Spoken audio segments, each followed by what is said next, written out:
Assalamualaikum warahmatullahi wabarakatuh. Perkenalkan, nama saya Nur Rahman dari Prodi Perbankan Syariah, Fakultas Ekonomi, Bisnis dan Islam.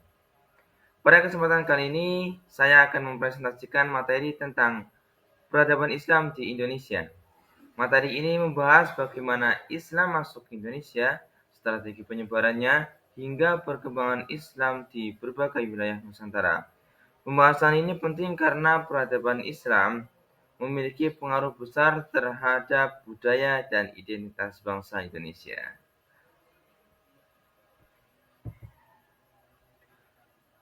Pengertian peradaban Islam. Peradaban Islam adalah hasil interaksi ajaran Islam dengan kehidupan masyarakat, mencakup aspek sosial, budaya, pendidikan, dan politik, berkembang secara damai di Indonesia. Jadi peradaban Islam di Indonesia ini adalah hasil dari interaksi ajaran Islam dengan kehidupan masyarakat. Peradaban ini tidak hanya terbatas pada ibadah, tetapi juga mencakup aspek sosial, budaya, pendidikan, dan politik. Di Indonesia, Islam berkembang dengan cara yang damai dan tidak menghilangkan budaya lokal, melainkan menyelaraskan nilai-nilai Islam dengan adat yang sudah ada.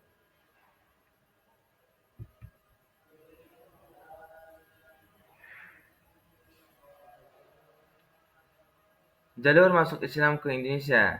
Nah, jalurnya yaitu ada beberapa. Yang pertama ada perdagangan, bisa mulai perkawinan, bisa dengan pendidikan, kesenian, dan budaya. Islam masuk ke Indonesia melalui beberapa jalur. Jalur perdagangan menjadi yang paling dominan karena Indonesia merupakan wilayah strategis perdagangan internasional. Nah, selain itu, Islam juga menyebar melalui perkawinan, perdagangan, pendidikan, serta kesenian dan budaya. Jalur-jalur ini membuat Islam mudah diterima oleh masyarakat tanpa paksaan.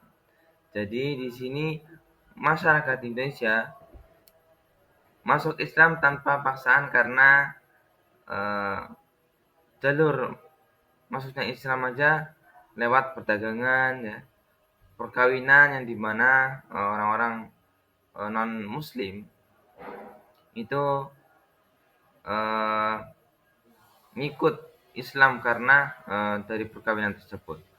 Lalu dari jenjang pendidikan, mungkin karena Islam itu pendidikannya lebih banyak dan lebih menyebar luas.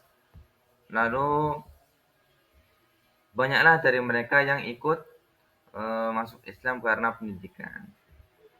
Kesenian dan budaya biasanya ini lewat seperti wayang, ya, wayang atau seni-seni tarian, sehingga orang-orang itu lebih suka, lebih senang dengan budaya-budaya dan kesenian seperti ini.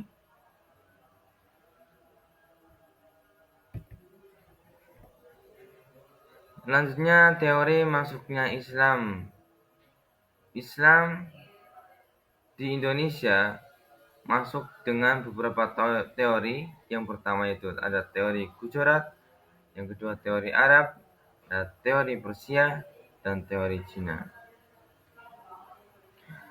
Terdapat beberapa teori mengenai asal masuknya Islam ke Indonesia, yaitu teori Gujarat, Arab, Persia, dan Cina.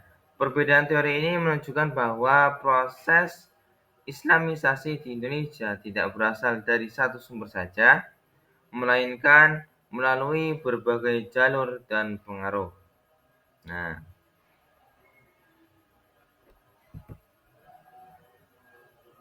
teori Gujarat dan Arab.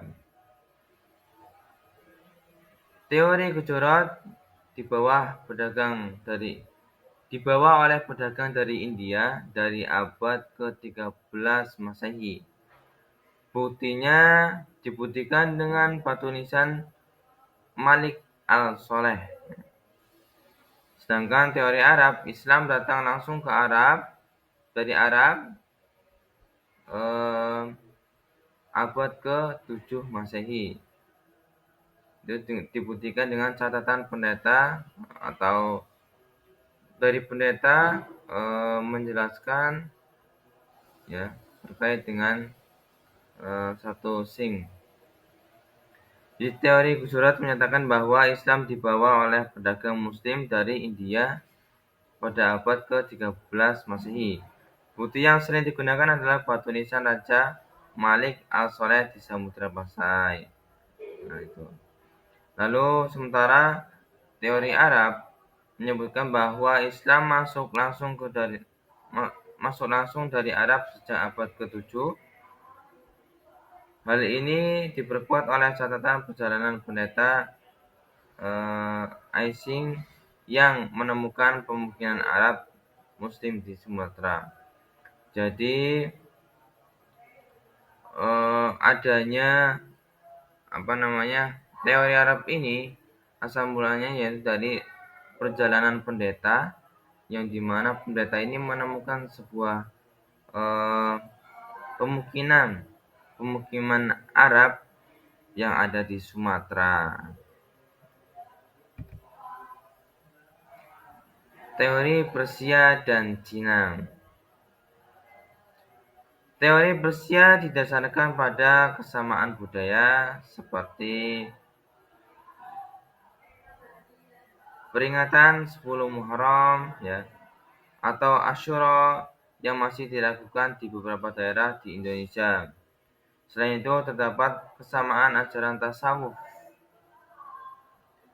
Teori Cina menyebutkan bahwa Islam dibawa oleh perantau Muslim Cina, bahkan Raden Fatah, pendiri kerajaan Demak, disebut memiliki keturunan Cina.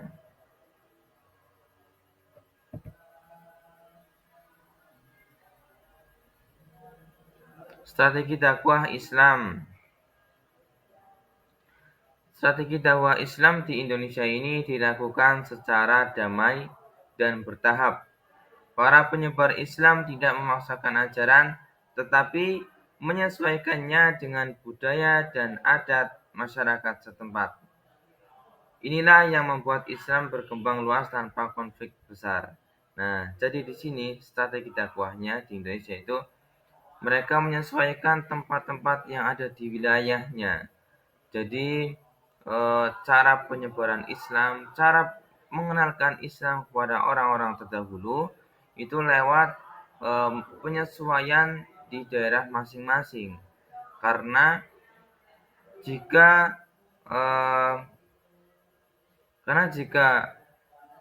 penyebaran Islam tanpa penyesuaian, nah di situ terjadilah konflik yang tidak diinginkan. Dakwah dan pendidikan Islam.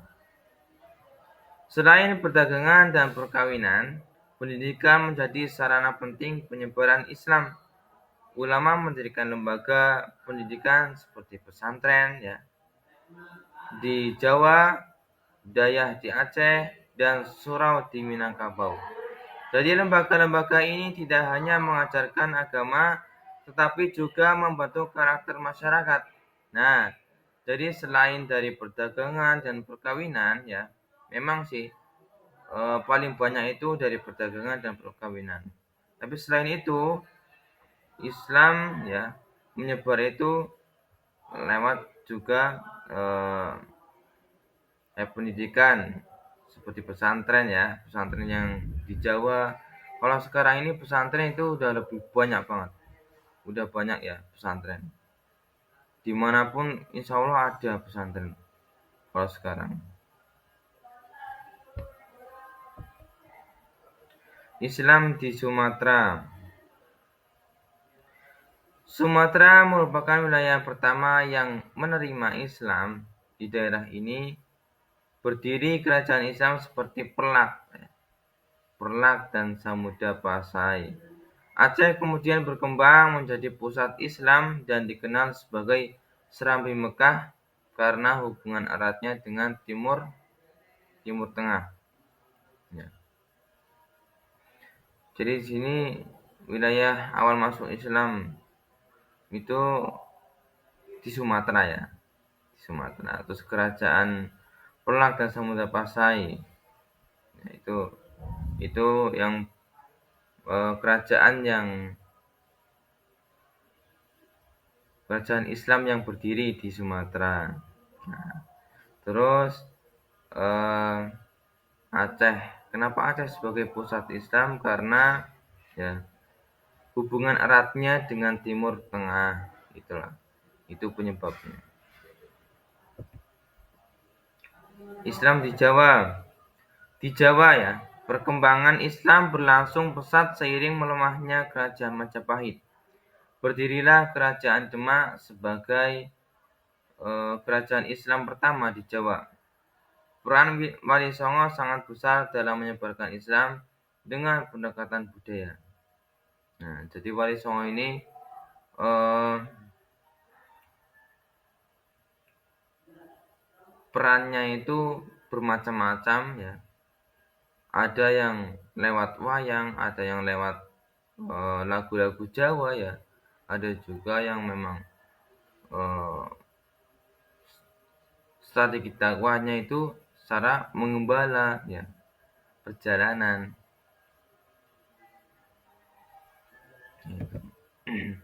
Islam di kawasan timur Indonesia. Di kawasan timur Indonesia ini, Islam berkembang di Sulawesi, Kalimantan, ada Maluku juga hingga Papua. Raja Goa masuk Islam pada tahun 1605 dan menjadi pusat penyebaran Islam di wilayah timur. Jadi kerajaan Ternate dan Tidore berperan besar dalam penyebaran Islam. Jadi Islam di kawasan timur ini berkembang di Sulawesi, ada Maluku, Kalimantan ya, dan Papua. Nah, Raja Goa ini masuk Islam, nah, lalu menyebarkan Islam di wilayah timur. Ya. Ada juga kerajaan Ternate dan Tidore ini, jadi membantu menyebarkan Islam di sana. Nah, sehingga Islam di kawasan timur ini menyebar luas ya.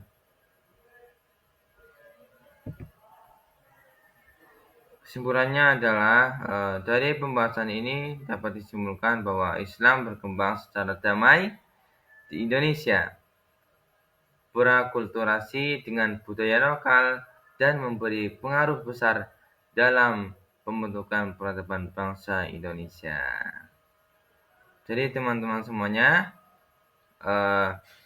dari peradaban Islam di Indonesia ini, kita tahu bahwasanya Islam masuk ke Indonesia itu dengan berbagai cara ya.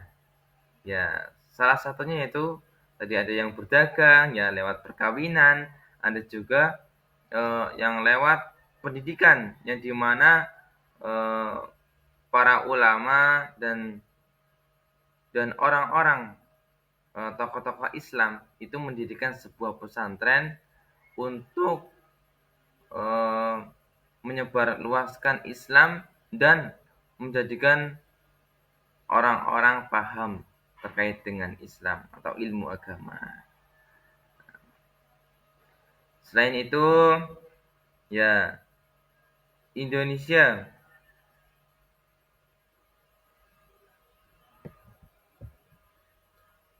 merupakan wilayah yang luas ya. Jadi penyebaran Islam ini di Indonesia ini memerlukan beberapa tahapan yang dimana tadi tahapannya adalah kita menyesuaikan lingkungan setempat ya. Kita mengadakan apa namanya kayak pendidikan, mengadakan pesantren ya di berbagai wilayah sehingga Islam bisa menyebar dengan mudah di wilayah-wilayah daerah setempat. Ya, demikian. Terima kasih, semoga bermanfaat. Kurang lebihnya mohon maaf karena saya juga sedang belajar ya. Kita bersama-sama belajar untuk mengenal sejarah Islam di Indonesia. Dah, Assalamualaikum warahmatullahi wabarakatuh.